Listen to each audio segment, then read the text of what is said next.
The St. Augustine Lighthouse is a navigational aid maintained by a private initiative and an active functioning lighthouse in St. Augustine, Florida. The current lighthouse is located at the northern end of Anastasia Island and was built between 1871 and 1874.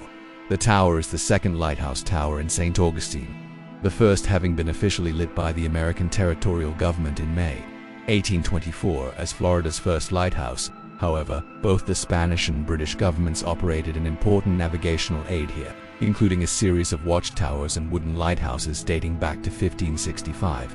The current lighthouse tower, the original first-order Fresnel lens, and the light station grounds are owned by the St. Augustine Lighthouse and Maritime Museum, Inc., a non-profit maritime museum.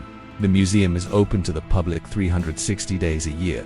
Admission fees contribute to the ongoing preservation of the lighthouse and 5 other historic structures. Admission fees and museum memberships also fund maritime archaeology programs, traditional wooden boat building, and maritime education. The mission of the non-profit organization is to discover, preserve, present, and keep alive the stories of the nation's oldest port, symbolized by a working St. Augustine Lighthouse. St. Augustine was the site of the first lighthouse established in Florida by the new American territorial government in 1824. According to some archival records and maps, this official American lighthouse was placed on the site of an earlier watchtower, built by the Spanish as early as the late 16th century. A map of St. Augustine made by Baptista Bozio in 1589, depicting Sir Francis Drake's attack on the city, shows an ancient wooden watchtower near the Spanish structure, which Drake described as a lighthouse in his account. In 1737, Spanish authorities built a more permanent tower of coquina quarried from a nearby pit on the island. Archival records are inconclusive as to whether the Spanish used the coquina tower as a lighthouse, but it seems plausible given the level of maritime commerce at the time.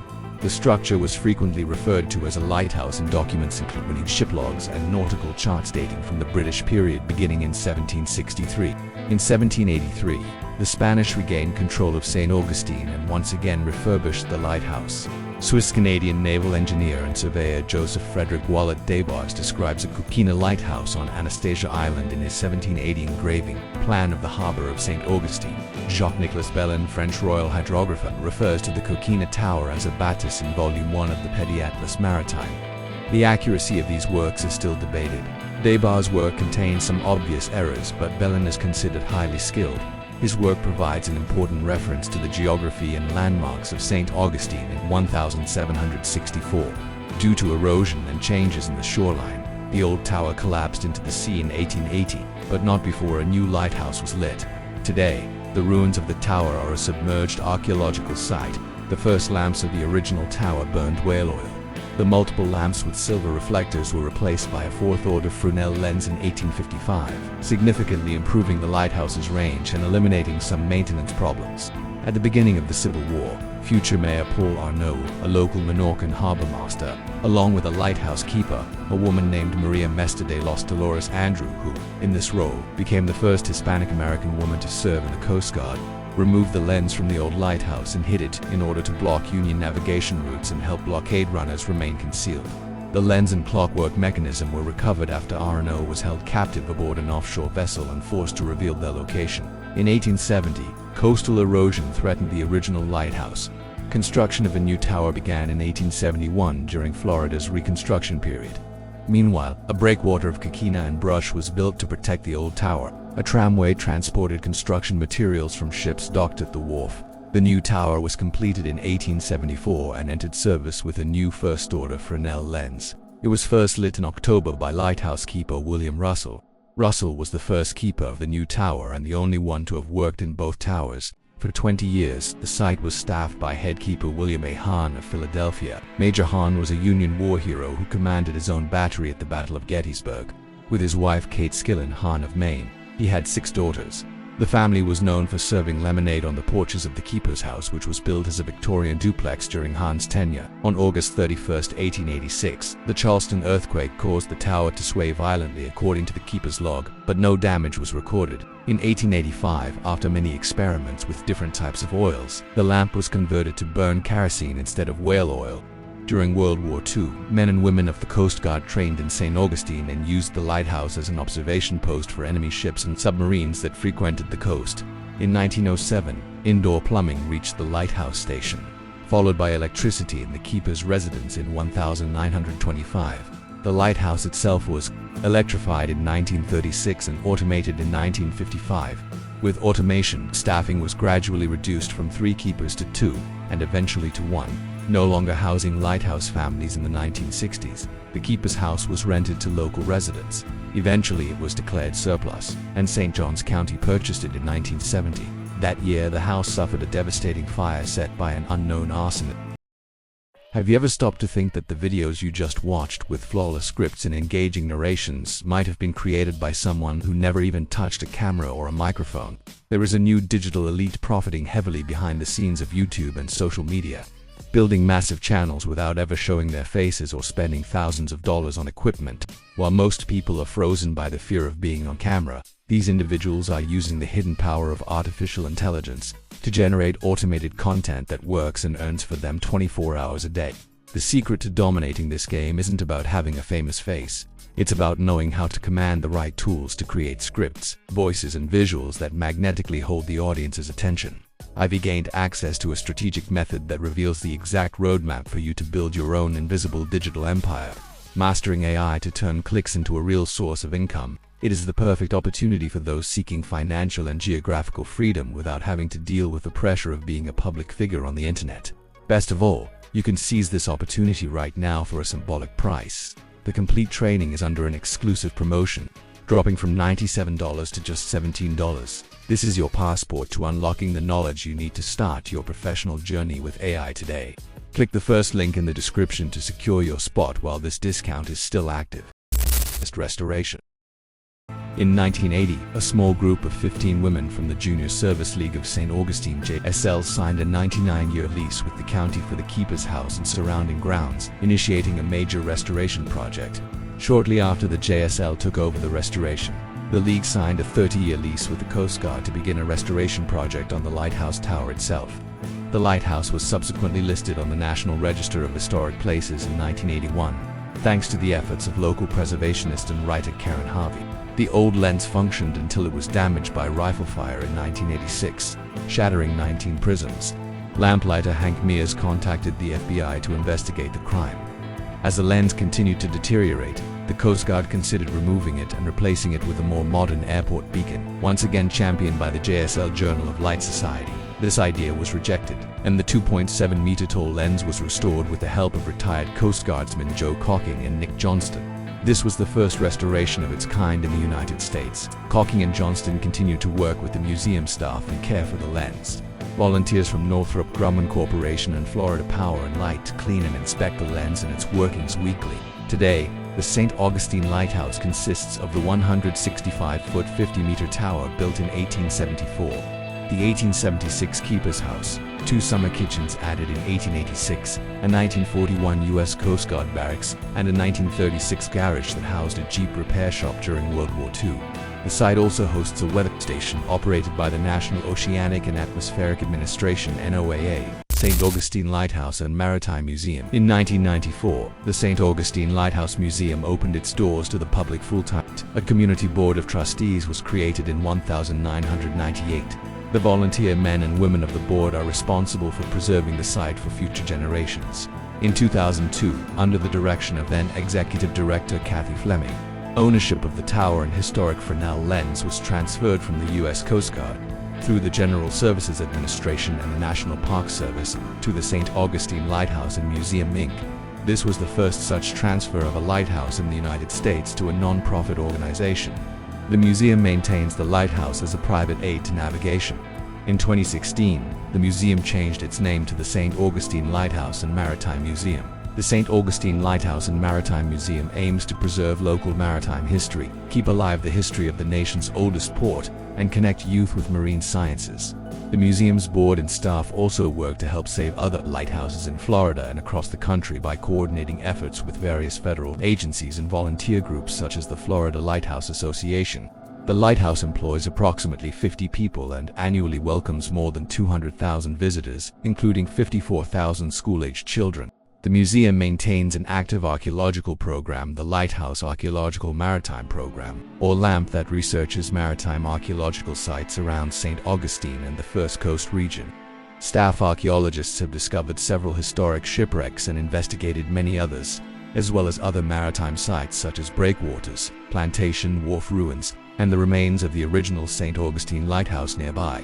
The museum also researches other aspects of maritime heritage, including shipbuilding and the history of the local and regional shrimping industry, and maintains a growing collection of World War II artifacts focusing on the history of the U.S. Coast Guard in St. Augustine. The Keeper's House is used to display a variety of exhibits related to these various aspects of St. Augustine's maritime history. The lighthouse also hosts a historic boat-building program run by volunteers, which has built several traditional wooden boats from different periods in the port's history. In early 2010, the first Light Maritime Society was created as a support organization for the St. Augustine Lighthouse and Museum in LAMP. Use of this fundraising organization was discontinued by the Lighthouse and Maritime Museum with its rebranding in 2016, as part of its ongoing mission to discover, present, and keep alive the maritime history of America's oldest port. The St. Augustine Lighthouse and Maritime Museum has funded maritime archaeology in St. Johns County waters since 1997. In 1999, the Lighthouse formalized its research program by creating the Lighthouse Archaeological Maritime Program, Inc. (LAMP). LAMP is one of the few research organizations in the country that employs full-time professional maritime archaeologists and conservators and is not part of a university or government entity. LAMP's founding director was William Billy Ray Morris, who oversaw archaeological research and educational programs until his departure in 2005. In March 2006, underwater archaeologist Chuck Mead assumed leadership of the organization as its new director, assisted by then Director of Archaeology, Dr. Sam Turner. Today, LAMP maintains 3 archaeologists and 3 archaeological conservators and regularly employs a large number of volunteers and interns. To date, the oldest shipwreck identified in St. Augustine waters is that of the sloop Industry, a British supply ship lost on May 6, 1764, while attempting to reach the harbor with ammunition, tools, and other equipment for the garrisons in the newly acquired British colony of Florida. Artifacts from the wreck site including 8 Castilian cannons, an iron swivel gun, boxes of iron shot, iron mooring anchors, millstones, and tool chests containing axes, shovels, knives, trowels, files, and handsaws were well preserved and provided an unprecedented glimpse into the needs of British soldiers and administrators on the Florida frontier. Many of these items were recovered and conserved by LAMP archaeologists and are on display in the Maritime Museum housed in the Keeper's House. In 2009, archaeologists with the LAMP project discovered the second oldest shipwreck in northeastern Florida waters, an unidentified colonial vessel known as the Storm Wreck. The wreck site, completely buried when initially discovered, was excavated each summer from 2010 to 2012 and appears to consist of scattered remains of cargo, equipment, and ship components, military armament, and personal belongings. LAMP archaeologists, together with volunteer divers and students, documented and recovered a wide range of well-preserved artifacts, including numerous iron and copper cauldrons, pewter spoons and plates, an iron kettle, ceramic and glass fragments, belt and shoe buckles, a brass candlestick, bricks, a Queen Anne flintlock pistol, 3 Brown Bess muskets, 2 of which were loaded, 1 with buckshot and ball, thousands of lead shot, military buttons including 1 from a Royal Provincial unit and 1 from the 71st Regiment of Foot, Fraser's Highlanders, a keg of nails, navigation tools and equipment including the sight of an octant, ship fittings and rigging elements, the ship's lead deck pump, a bronze ship's bell, a 4-pounder cannon, and a 9-pounder carronade, believed to be the second oldest in the world. After 3 seasons of excavation and laboratory analysis of artifacts, it is believed that this vessel participated in the evacuation of Charleston on December 18, 1782, at the end of the American Revolution, transporting refugees and Loyalist troops to St. Augustine, which at the time was a loyal British colony. This was the last British fleet to leave Charleston, and when it arrived between December 24 and 31, 1782, at least 16 vessels were lost on the sandbar off the entrance to St. Augustine in 2015. 2016, LAMP discovered 3 additional historic shipwrecks and is currently excavating one of them, which appears to date to the second half of the 18th century, the so-called Anniversary Wreck. LAMP has also excavated 2 historically significant 19th century shipwrecks offshore from St. Augustine, a wooden-hulled steamship and a centerboard schooner. The identities of both wrecks remain unknown. but study of their remains has led to a greater understanding of the economic and technological evolution of St Augustine at the dawn of modernity.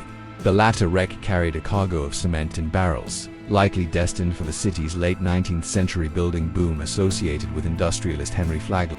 Lampe has also investigated many stranded shipwrecks, including the schooner Deliverance at Mickler's Landing in the bow of a vessel believed to be the Caroline Eddy, lost near Matanzas Inlet in 1880, among many others that remain unidentified.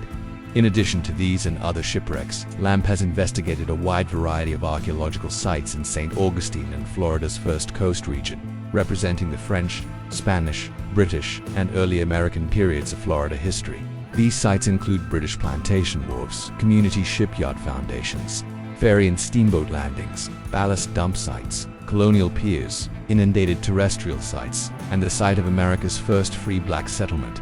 Fort Moe's current work includes implementation of the First Coast Maritime Archaeology Project, a comprehensive research and outreach program focusing on the waters around St. Augustine and other areas of northeastern Florida. This project was partially funded from 2007 to 2009, from 2014 to 2019, and from 2021 to 2025 by historic preservation grants awarded by the state of Florida. According to ghost hunters, the lighthouse and surrounding buildings have a history of paranormal activity. The lighthouse has been featured in episodes of the sci-fi television series Ghost Hunters, as well as on the paranormal television program My Ghost Story. Researcher Joe Nickel, who investigated the matter, wrote that there is no credible evidence that the lighthouse is haunted. He noted that the alleged eerie noises or sounds from the tower have mundane explanations, such as seagulls or wind. The St. Augustine Lighthouse was featured as one of the haunted locations on the paranormal TV series Most Terrifying Places in America in an episode titled Restless Dead, which aired on the Travel Channel in 2018. If you already knew this story, or if this was your first time hearing about it, let us know in the comments below. Your thoughts help keep these stories alive. If this narrative caught your attention, consider leaving a like and subscribe to the channel to continue exploring real, unsettling histories like this one. Have you ever stopped to think that the videos you just watched, with flawless scripts and engaging narrations, might have been created by someone who never even touched a camera or a microphone? There is a new digital elite profiting heavily behind the scenes of YouTube and social media, building massive channels without ever showing their faces or spending thousands of dollars on equipment. While most people are frozen by the fear of being on camera, these individuals are using the hidden power of artificial intelligence to generate automated content that works and earns for them 24 hours a day. The secret to dominating this game isn't about having a famous face. It's about knowing how to command the right tools to create scripts, voices, and visuals that magnetically hold the audience's attention. I've gained access to a strategic method that reveals the exact roadmap for you to build your own invisible digital empire. Mastering AI to turn clicks into a real source of income, it is the perfect opportunity for those seeking financial and geographical freedom without having to deal with the pressure of being a public figure on the internet. Best of all, you can seize this opportunity right now for a symbolic price. The complete training is under an exclusive promotion, dropping from $97 to just $17. This is your passport to unlocking the knowledge you need to start your professional journey with AI today. Click the first link in the description to secure your spot while this discount is still active.